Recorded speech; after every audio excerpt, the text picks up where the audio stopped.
Hi, I'm Roy Collin, the host of the podcast. You can find everything about me by scanning the QR code there or going to roycollin.com, and you'll find my 6 podcasts: the Podfather, helping people become podcasters; the Awakening, exposing fraud and corruption but with solutions; the Crypto, all things blockchain technology; meditation podcast; speaking podcast; and the Learn Polish podcast. You can also help the show by actually making a donation, visiting the store, or helping my sponsors. I hope you enjoyed this week's show. Welcome to the Awakening Podcast. You can find all our episodes on awakeningpodcast.org. My guest is a doctor of physical therapy, certified functional medicine practitioner, diplomate with the American Clinical Board of Nutrition, founder of DrSarahDoyle.com, creator of the 7X Method Biohacking Bootcamp, co-founder and principal clinician of HealWell Regenerative Institute in Miami Beach, and author of The Tin Formula and the 7X Method. Please welcome Dr. Sarah Doyle. Hi, Roy. Thank you so much for having me. Well, looking forward to this because I see a lot of the stuff that you're talking about. I mean, I suppose let's kind of learn a bit more about yourself first, because like with the qualifications that I've just called out, you might kind of tell us your own kind of journey, how you got into the studying and how your kind of thinking changed into what you're kind of doing now. Sure. Well, when I was 22, I was prescribed an antibiotic and it made me really sick. Like I thought I had Crohn's disease. I developed all these food allergies, which I still deal with now, 22 years later. So I got into health and wellness early just to try to heal myself. And this was before we really had the internet to look for things. Like I had to read books. And so my journey started then, and I became a massage therapist while I was in physical therapy school. And I was just coaching people on nutrition. I didn't even know health coaching was a thing, but I was just naturally doing it. I got my doctorate of physical therapy from FIU in Miami, and I worked in hospitals. Most people don't know, but physical therapists teach people how to walk after they've had a near-death experience. Nobody goes to the hospital unless they think they're going to die. So I would work with people after they had a major brain injury, a spinal cord injury, heart attack, aneurysm, a gunshot wound. I loved ICU trauma. I got stuck. My godfather got sick with lung cancer. And I ended up getting a job at the hospital where he was under care, and he died in the middle of my shift. And I ended up working in oncology because all the oncologists, they became close to me because I was one of their patients. And oncologists, we'd say chemo is a demon. It does do really terrible things to the body. I witnessed it. But I will tell you that oncologists are usually there because they lost somebody to cancer, and they're really passionate. The oncologist called me at 10 p.m. and he's like, hey, he checked on me. He would check on me. If I saw him in the hallway, he would always pull me aside and see how I was doing. So I ended up working in the oncology unit. So that's kind of the epitome of how big pharma can destroy people, and how poor nutrition and poor decisions throughout your lifetime will lead you down. I saw a bunch of workaholics. I sat there with people and I, helped them with their estate planning because they weren't going to make it much longer. So that really shook me and made me think about, well, there's got to be another way, because people would always ask me in the hospital, how can they send me home? They don't know what's wrong with me. They're just giving me more prescriptions. Isn't there anything I can do? And I was like, I know there is. I know they're sick because of vitamin and mineral deficiencies, but we weren't taught this in school. So fast forward to the pandemic. At first, I was furloughed.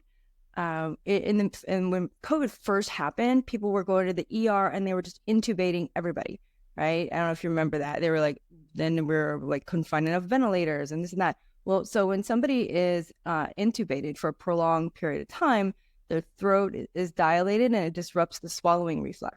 Well, you can't send somebody home if they can't eat. They can't eat if they can't swallow.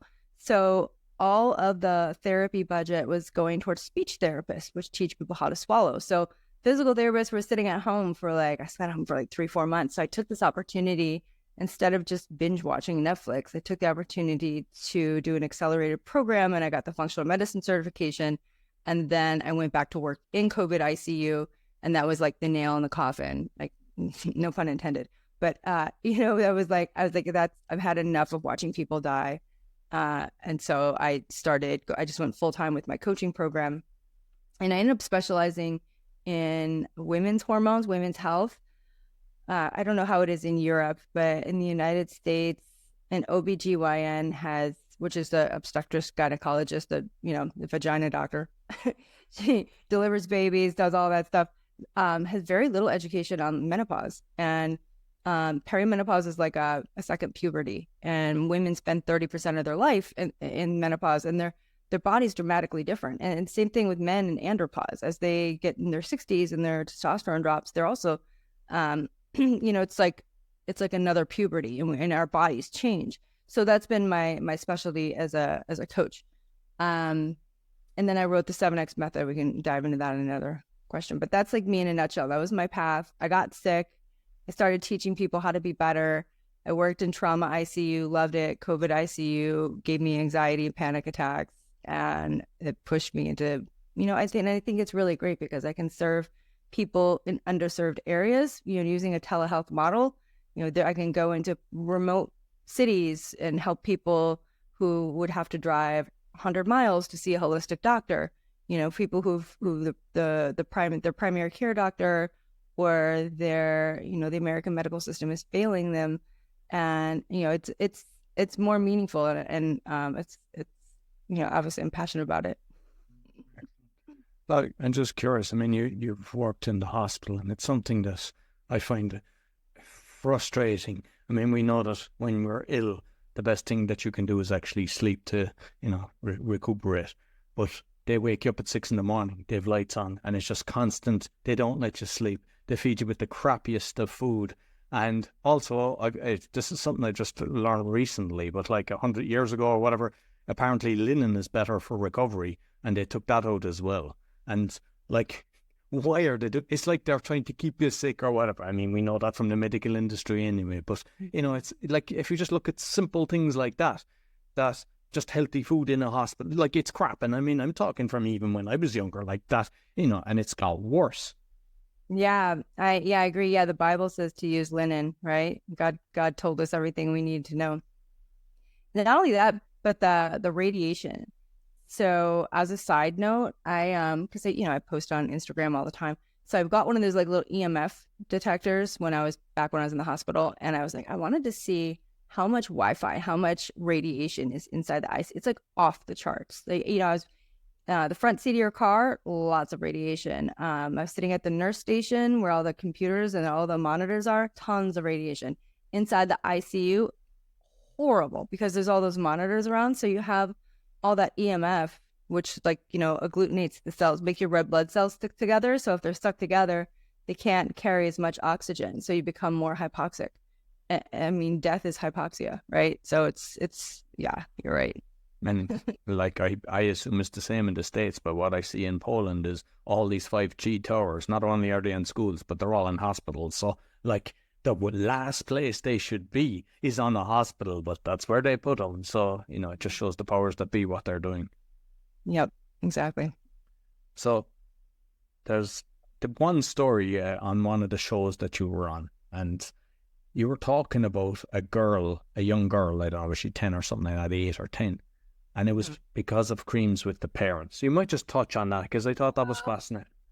Yes, I actually had a patient yesterday. I was looking at her blood work, same thing. Okay, so I was on a podcast talking about a case study where I read it was like an 8-year-old girl. She was acting up in school, and her parents took her from doctor to doctor, finally took her to a functional medicine doctor who thought to test the kid for hormones. So both the parents, the father was using testosterone cream and the mother was using estrogen cream. And I mean, it absorbs, but it's also still in the skin, and it comes out in the sweat. So what they found in this poor little girl, her behavioral problems were all due to having sky high hormone levels, like having adult level testosterone and estrogen in an 8-year-old body. And it's wild. So, the injectables, or like the estrogen patch or testosterone injections, they don't tend to do that as much. But I had a client yesterday, I was reviewing her blood work and her father's blood work, and he had low T. They were injecting him. He was like, testosterone for a man is supposed to be between 300 and 1,000. His was 2,000. And then her as a female, hers was it was 100 and it should be under 50. I was like, because he's got Parkinson's. So she's constantly picking them up. She's sharing a bed with him, this and that. I was like, you got to stop. You got to stop injecting your dad. Let that come down. I was like, he's overloaded and the testosterone's literally coming out everywhere. It comes out like in saliva, like everything. So, it's called passive transfer. And just on that, because I actually had a guest on yesterday, it hasn't been released yet, but he's written a book on testosterone, and like with the injections, because your natural producing the testosterone then just disappears. So when you stop doing the injections, it drops dramatically. Is that the way it works? Yeah, let me see if I can explain it. So you have the pituitary in your brain. The pituitary is like your master gland that tells all your other glands what to do. And they do this through chemical signaling, right? Your body's always, there's all these things called feedback loops, positive feedback loops, negative feedback loops. So for a male, the pituitary will send a hormone to the testes to say, hey, make testosterone, make testosterone. Well, if you are injecting for 1 to 2 years, like if you're injecting for 2 years, that feedback loop between the pituitary and the testes has been broken, because every day the pituitary is like, oh, okay, I'm not getting any signal. We have plenty of testosterone. Don't need to tell you to work. And that the testes are like retired, and it's really hard to turn it back on. I talked about this in other podcasts as well. Is that so? The major problem we have right now is with all the plastics, the phthalates. I have men who are in their 30s with really low testosterone levels. And, they will see their buddies in the gym, or they see an advertisement online and they start injecting testosterone and they feel better. But then, they want to start a family down the line, and it's really hard to turn those testes back on. So, and there's a whole nother rabbit hole. Like, I've seen these testosterone, like order TRT, $49.99 a month. Like, you should never inject anything into your body on a discount. And it's poorly monitored. You can inject testosterone and not destroy your fertility, but you have to have a doctor that's got close supervision that monitors the downstream metabolites like estrogen conversion, so you don't get man boobs, and then also manage the feedback loops with some other peptides. So it can be done, but for the most part, it's pretty high risk. If anybody wants to start a family, I would, and I do this in my coaching program, as I teach people how to do it naturally. We use herbs, we remove toxins. I see a lot of plastics, the glyphosate from the pesticides. I know that's banned in Europe, but in the United States, the lobbyists are still winning on that one. So we still have heavy amounts of pesticides, and those are also they're called xenoestrogens. So they're like estrogen. It's not quite like if estrogen's a key, a xenoestrogen is a pretty close copy, but not exactly. And that's what all these pesticides and plastics are. And so the liver gets bombarded and prioritizes getting this garbage out instead of prioritizing like getting rid of the other estrogens. And so like I'm seeing men with high estrogens, the gynecomastia, erectile dysfunction, and that's usually accompanied by low T. So I know that you do like a comprehensive DNA test. Does that test for testosterone and all the different things, or what exactly does it test for? I do a urine test of the sex hormones and stress hormones. So those are called steroid hormones. Steroid hormones come from cholesterol. So this is another thing I hate about mainstream healthcare, is that a man needs a good, robust 230, even a 250 cholesterol score. Now doctors are like, oh, cardiovascular disease, let's take a statin, let's get you below 200. But your body makes cholesterol. LDL cholesterol plays important roles. It converts into vitamin D, which everything needs vitamin D. I mean, we learned that during the pandemic, how important that was, right? And then LDL cholesterol also converts into a precursor substance called pregnenolone. So pregnenolone, depending on what your pituitary or your hypothalamus says in your brain, if you have a lot of stress, your body will convert the pregnenolone to cortisol. If you don't have a lot of stress, you just have a good, well-balanced life, well-balanced outlook on life, right? We can't control our life, but we can control our perception. So if you have that, then the pregnenolone gets diverted to sex hormones. So in my test, I can see where the precursor substance is going. I can see which enzymes are dominant, like the 5-alpha reductase pathway, the 5-beta reductase pathway. So that's important in looking at different conversions. And then I also test for estrogens and estrogen metabolites. So years before cancer begins, we can find a buildup of these toxic estrogens, 4-hydroxyestrone and 16-hydroxyestrone. So I look at these metabolites, which you can't get from blood work. That's why I love doing urine panels, because I can see the enzymes. I can see it just gives me a lot more insight. So that's one of the tests I do. I do a DNA test. That's a buccal swab, and that will check for different. DNA tests won't check for diseases, but it will check for each gene has a role to play. Each gene will make an enzyme.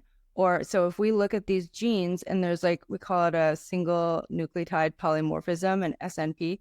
So if we see that this gene has a little defect, then we can supplement for that. So we can use therapeutic levels of pharmaceutical grade nutraceuticals, vitamins, minerals, herbs, amino acids, and that can help compensate for our genetic defects.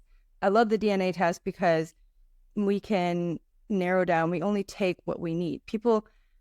I was the same way before I got functional medicine certified. I read about a vitamin. I was like, oh, that's good for me. I should take coenzyme Q10. Like, oh, ashwagandha, that's good for stress. I should take that. And I would take it and then, buy a bottle and never buy it again. It was just total haphazard based on marketing, right? So when we do a DNA test, we can really dial down what your body actually needs. And then when we combine that with the hormone test, we can see, okay, what age-related or toxin-related changes do we have? And then I also do a brain chemistry test where people don't even know this. You can submit a urine sample and find out what your serotonin levels, dopamine levels are, norepinephrine, epinephrine, glutamate, all these things, right? And so testosterone and dopamine interact, estrogen and serotonin interact. So I attack everything at the same time. And that's why people can feel incredible within 30 days, because we look at the whole body. So the problem with the medical model that we work with now and the medical model that we're conditioned to think is that it's very reductionist. And so by reductionist, I mean, we only look at one thing at a time. The cardiologist only looks at the heart. The endocrinologist only looks at the diabetes, pathology, and we don't function like that. So that's what functional medicine doctors do. They look at everything and look at the root cause, and then that's a really long way to answer your question. No, but it's relevant. Yeah. So the DNA gives us clues to your predictability to develop disease, and we can hedge against that with lifestyle and nutrition and supplement modifications, right? So with the DNA, then where is that tested in your own place or what? Because the reason I'm saying it is there was 23andMe, and there was the other one as well. I forget the name of the girl, but apparently they've sold all the information, and there's the fear then that your DNA is actually sold on to the bad boys or whatever. And I mean, not everything is like that, but I'm just curious with how it's tested and how people's kind of data is protected. Yes, the lab I use is just like if you were to go and get any other test. If you were to get your blood work done with a doctor, it's like saying, oh, okay, in the United States, we have Quest, we have LabCorp. Those are the two dominant franchises. So that's like saying, oh, LabCorp is going to sell your data to the health insurance company. Well, no, we use a little lab, and this is what they do. I know that it's a shame what happened with that hack. Yeah. I know I was I had my DNA there too. And is it something great? Because I mean, I know I've got 50+% in my listeners in the States. Is this something that's only for the States, or is it international? That because I believe, because I saw you doing a video and it was like you get the swabs for the thing. I know you're on about the urine, that's kind of different, but say the blood thing and things like that. Is that something that can be done internationally, or is just for the States? It's just the continental U.S. because of the stability of the sample. We do, I also do finger prick tests of thyroid and thyroid antibodies, and then also urine sampling of heavy metals I look for heavy metal toxicity because a lot of people have thyroid issues, but it can be, it goes undetected by conventional doctors because they only test for TSH and T4. TSH is what comes from your brain to talk to your thyroid and say, hey, make thyroid. And then your thyroid gland makes T4. Then T4 gets on, I'd say it takes an Uber to wherever it needs to go in your body. It hitches a ride with like albumin or another protein, and then it converts to T3 to be used. So a lot of doctors don't know how to test for the conversion. So a lot of people will have blocked conversion due to heavy metals and other toxins. And I mean, like with the toxins, and you've got the heavy metals, and I know there's a few things I suppose we can kind of heavy metals, mold, and parasites, like because they're all things that we need to get out of our body. And what's the best way people can do that? Yeah, so I think that okay, so I always tell people to, we all have mold exposures, heavy metal exposures. Be aware of your consumption and exposure, and you can detox. I like to use a company called Bioseed in botanicals for mold because it has a good biofilm disruptor. A lot of people have concomitant mold exposure and a candida overgrowth. So candida is a type, it's in the fungal family, and it's very common to have in the gut for men and women, and women can also have it vaginally. It presents that way. But the problem is like pesticides are made to kill bugs, right? So if you're eating foods that have pesticides, they kill the bugs in your stomach, the good microbiome, so you're not protected. So people, I see more and more, I put men and women on a candida diet while they're detoxing the mold with like a biofilm disruptor. And then, I tell people just sweat as much as you can. It's the best way to get mold out. You can also go get a prescription from a physician called itraconazole. Itraconazole is a really strong drug. You got to monitor your liver with it. I always try to go natural first, but there are instances where people do need a prescription. For example, I'm working with another patient who had breast implant illness, and women with breast implants are prone to having mold buildup in their body after. You can test this with a urine test. They look for mycotoxins. So yeah, mold is pervasive, especially because of conventional food. The biggest source of mold, like, do you think it would be air or do you think it would be food? Like, I would talk. I mean, if we look at, say, the walls, dampness and stuff from breathing it in, that's what I would kind of take it as being the worst one. That's what everybody would think, but the number one source of mold and mycotoxins is food. It's food because the way they treat, for example, cows that aren't grass-fed, like in the United States, 97% of cows are fed grains. They don't take really good care. And that's GMO grains as well. Yeah, it's not. And then it's covered in pesticides, but it's also covered in mold. So these animals eat the mold. The mold is in their tissues. We eat the animal. Any kind of grains, peanuts are horrible. Peanuts are really high in aflatoxins. Aflatoxins are bad for your liver. So it's actually conventional foods are the number one source of mold. I tell people you got to really watch your grains. Go for, I always say gluten-free because it's so inflammatory in this country. But try to reduce your grain consumption and eat organic produce. The pesticides are horrific. And then try to go for grass-fed, free range, not just cage-free, but free-range chickens and stuff like that, because the mold comes from our food. So there's that. And then parasites will hold on to mold too. So I always tell people to do a parasite cleanse a couple times a year. I didn't do one for like 2 years. I'm on like my third month of doing them right now. So we do that always. And then heavy metals. We eat a lot of fish here. So I'm constantly taking herbs for heavy metals like chlorophyll, chlorella, glutathione, selenium. So if you eat, you can probably get your doctor to do a heavy metal panel with your blood work that can usually be covered by insurance. But you can see, like, for every atom of mercury that's in your body, it leaches out 3 glutathione atoms and 2 selenium atoms. So when you've got heavy metals, you want to replenish what's been destroyed by the toxin. So I take that daily too, because I live in Miami and like we eat fish all the time, and fish absorb if a fish is bigger than your plate, it's lived long enough to absorb a lot of toxins. So I know it's unfortunate, but we always need to be thinking about detoxing.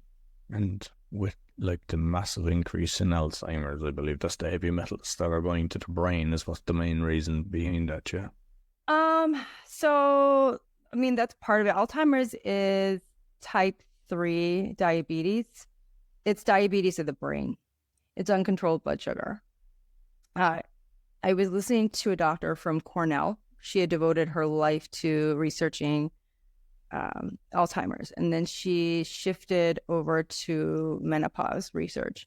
And what they found by doing scans of the brain from women, that as their estrogen declines, like even as a woman is going through perimenopause in her 40s, that means she's still getting her period, but maybe only getting it every few months. That's when the amyloid plaques that are characteristic of Alzheimer's start presenting themselves. So they did, in her clinical study, they did MRIs of the brain of a woman who's menstruating monthly, still has sufficient estrogen, progesterone levels, a woman who is in menopause, but taking hormone replacement therapy to make sure that her estrogens and progesterones were at good levels, and then a woman who just did nothing and just suffered with the menopause symptoms. And they found that the brain scan of the woman who had no hormones or lower levels of hormones was completely atrophied. So in the United States, 1 out of 6 Americans will get Alzheimer's, and it's about $100,000 a year to care for somebody with that disease. And the disease is twice as likely to happen to women as men. So that's why this particular researcher started researching it. So just like heart disease kills 1 in 4 men or 1 in 5 women, and breast cancer, 1 in 8 women gets breast cancer. These are all hormone related. We think about sex hormones. They're more than just having sex. They have very important roles in our brain health and the role in maintaining the integrity of our blood vessels. So for both men and women, the estrogen will maintain the endothelial lining. So for example, I'm working with a farmer in Texas right now, and I put him through my protocols, and his testosterone, he's feeling better.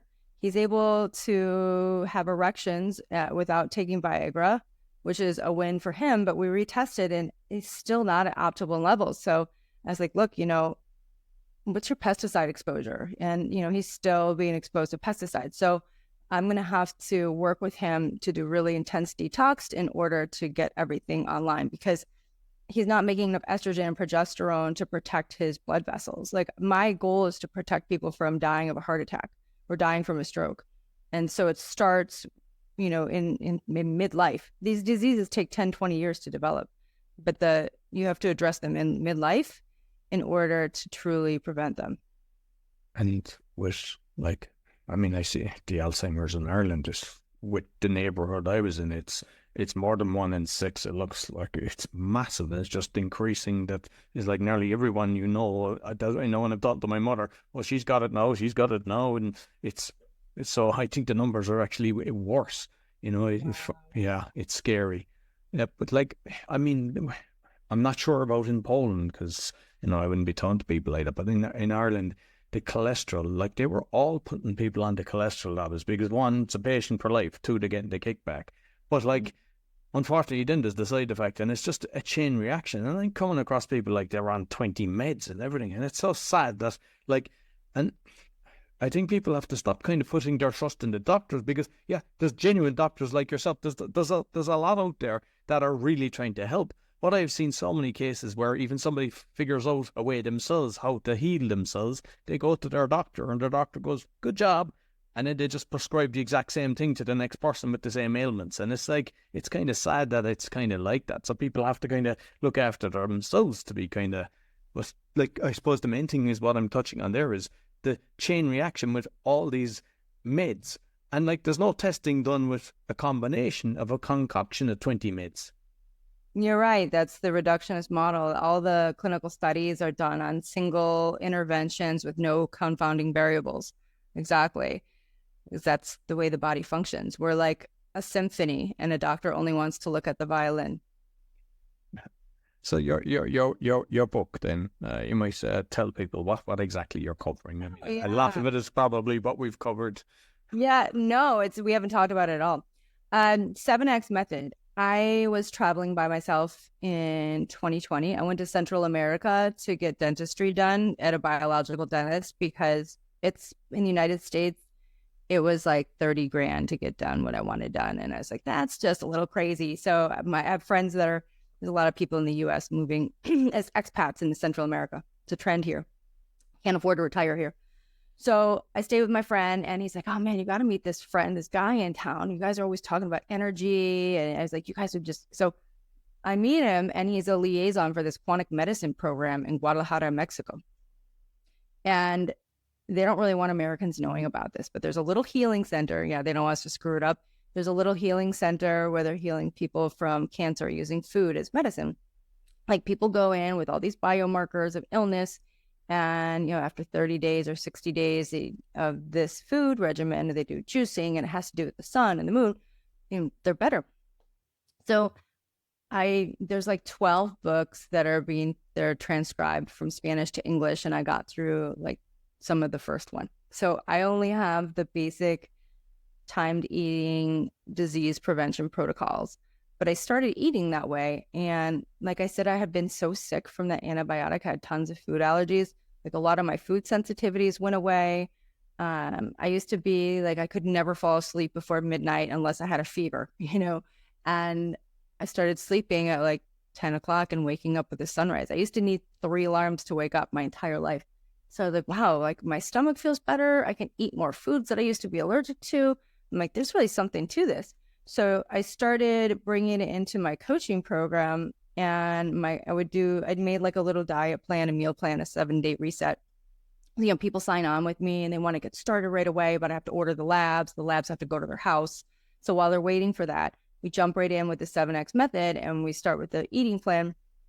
And they're like, oh my God, I lost a pant size in a week. And so they stay on it, and like, oh my God, my carpal tunnel went away. I don't have to go to my chiropractor anymore. Or like, these rashes go away. Like, it's the basic principle is there's no such thing as calories. There's no such thing as fat grams. There's no such thing as proteins. There's no such thing as calories. There's no counting. So the energetic qualities of food are based on in mathematics, we call it discrete data instead of continuous data. Continuous data is like 1, 2, 3, 4, 5, right? The longer I'm on Earth, the older I am, the more years I am, the bigger I am, the more pounds I weigh, right? It's continuous data and goes in numerical sequence. Well, they based it on discrete data. Discrete data in mathematics means data that can be grouped into sets based on its characteristics. So like an apple, grapes, banana, those are all fruits, right? Tomatoes, carrots, whatever, those are vegetables. Well, I don't know if tomatoes are fruit or a vegetable, but it's debatable. Or like, a pit bull, a poodle, a Rottweiler, those are all dogs. So they've divided food into 7 groups based on this, and it's based on the circadian rhythm of your organs and systems.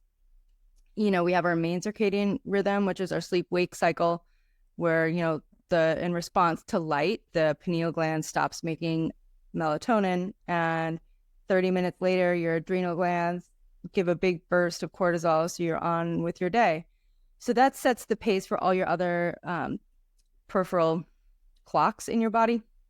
The circadian rhythms of your organs and systems are grouped by like systems, and so there's 7 different food groups, 7 groups of organs and systems, and they all want certain foods at certain times of day, because it's all based on the energetic frequency of the food and the need of that organ or system. Does that make sense? No, definitely. And I mean, like, the thing is with that, like, there's that, and there's so many different places for healing. A lot is, I hear, in Mexico, but like, it's either, if somebody creates something, they're either shut down by the FDA, who is basically controlled, and whoever works for the FDA end up working for Big Pharma, which in itself is a kind of conflict of interest.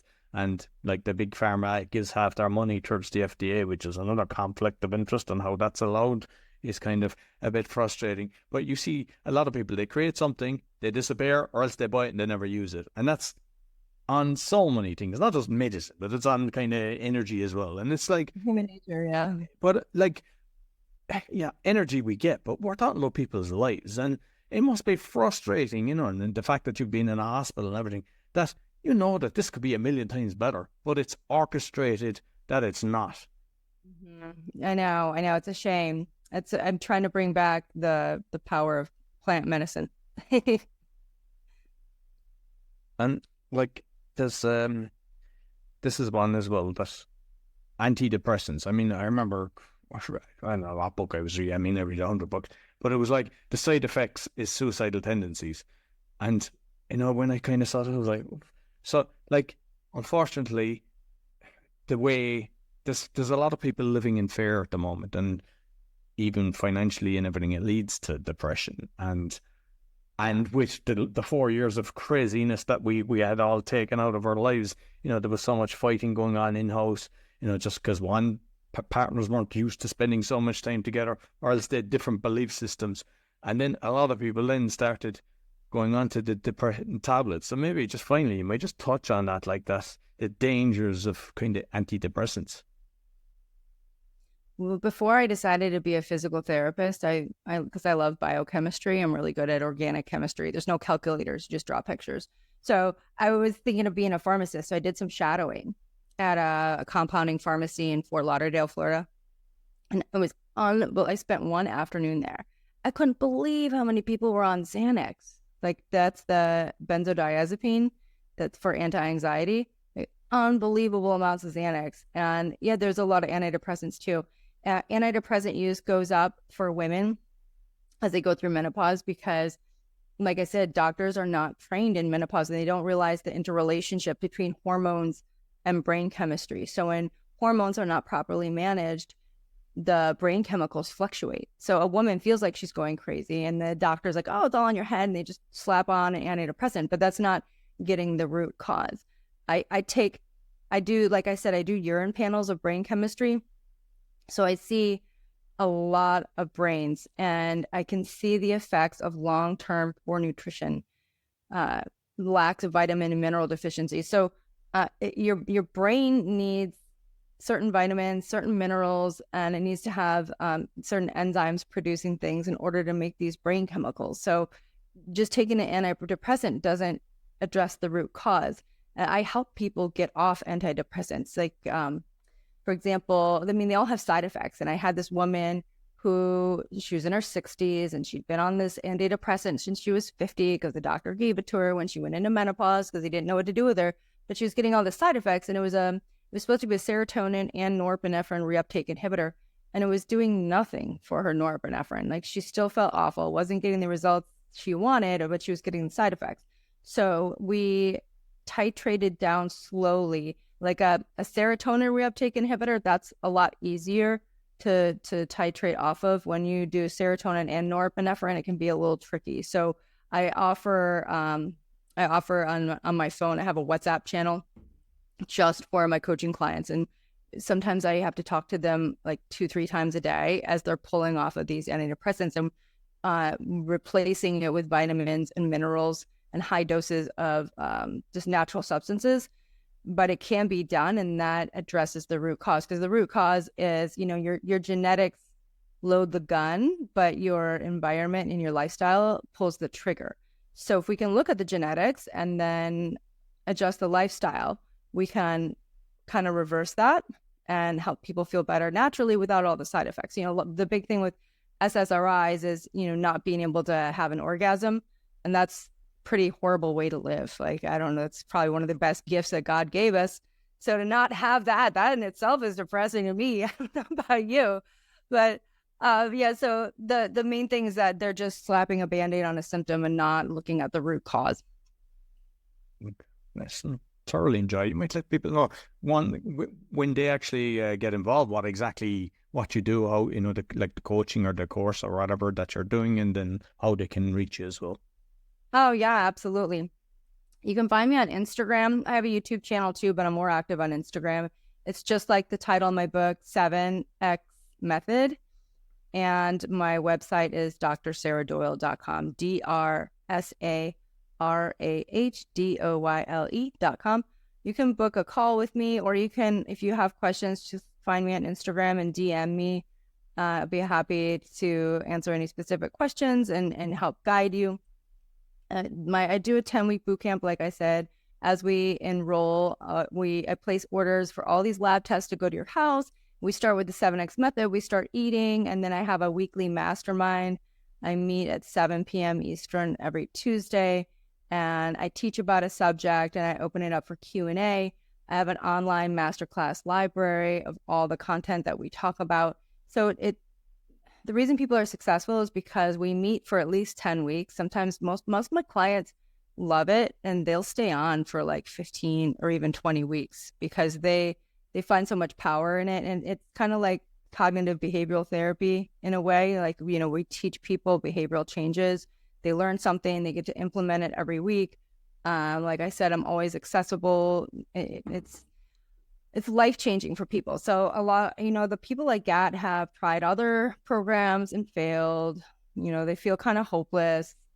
They just, they haven't gotten the results they wanted, or they've been, trying to piece it together, listening to influencers on social media like TikTok docs and trying to figure it out because their mainstream doctor can't help them.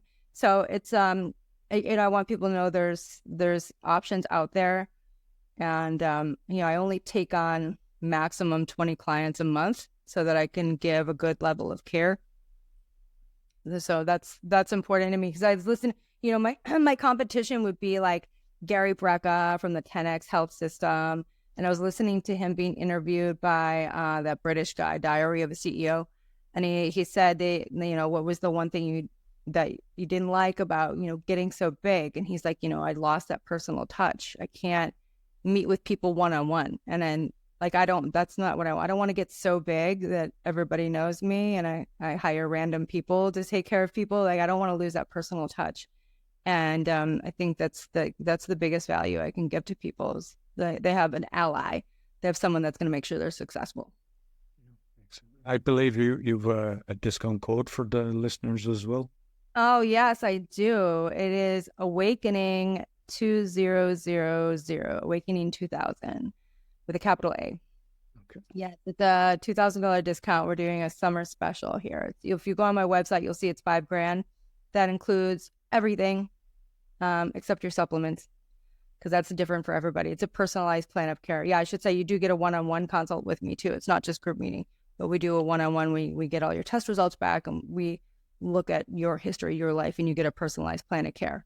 It's not just an AI algorithm. I get clients that have done my function health with Mark Hyman, Cleveland Clinic, or my Life Force, the one that Tony Robbins and Andrew Huberman are endorsing. And that's their main complaint. They're like, I did these tests and they sent me an email, but I don't know what to do. So I get clients from these other big names all the time. And so that's the main thing. You get a one-on-one with me, and then you get to continue to connect with me until you're successful. Oh, excellent. So Sarah, I'll make sure I'll put all the links and the code both on the audio and the video. Thank you very much for a lovely call. Thank you. So that's all for the Awakening podcast. You'll find all our episodes on awakeningpodcast.org. Be sure to give us a thumbs up, 5-star rating, share with your friends, and comment on what we discussed. Until next week, take care. So I hope you enjoyed this week's episode. As mentioned at the start, you can find my 6 podcasts on roycollin.com or scan the QR code if you're looking to start a podcast or do a podcasting tour, help with that. Also, if you're looking for a virtual assistant, we also have that service. And you can help the show by visiting the store, supporting our sponsors, or making a donation. Until next week, take care.